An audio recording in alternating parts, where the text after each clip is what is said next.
Hello guys, আজকে আমরা রান্না করব মুরগির মাংস। রান্নাটি করতে প্রথমে মুরগিটি ধুয়ে নিতে হবে। তারপর পরিমাণ মতো লবণ, হলুদের গুঁড়া, মরিচের গুঁড়া আর পরিমাণ মতো ধনিয়া গুঁড়া দিয়ে দিব। তারপর মশলাগুলো ভালোভাবে মাখাবো। তারপর একটা কড়াইয়ে তেল দিয়ে দিব। তেলটা হালকা গরম হলে সেখানে মুরগিগুলো ছেড়ে দিব।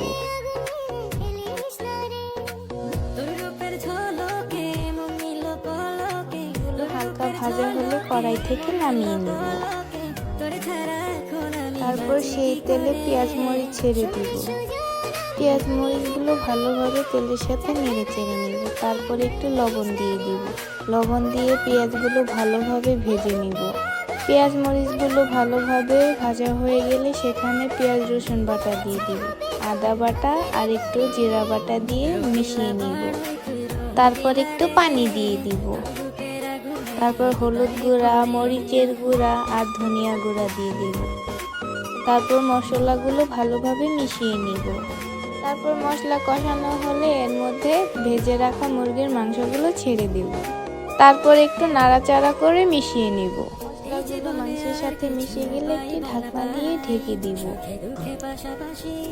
মাংসগুলো কষানো হলে আবার পরিমাণ মতো একটু পানি দিয়ে দিব। যদিও গাইস আমি এলাচ দারচিনি দিয়েছিলাম, কিন্তু ভিডিও নিতে ভুলে গিয়েছি, তাই আর ভিডিও দেওয়া হলো না।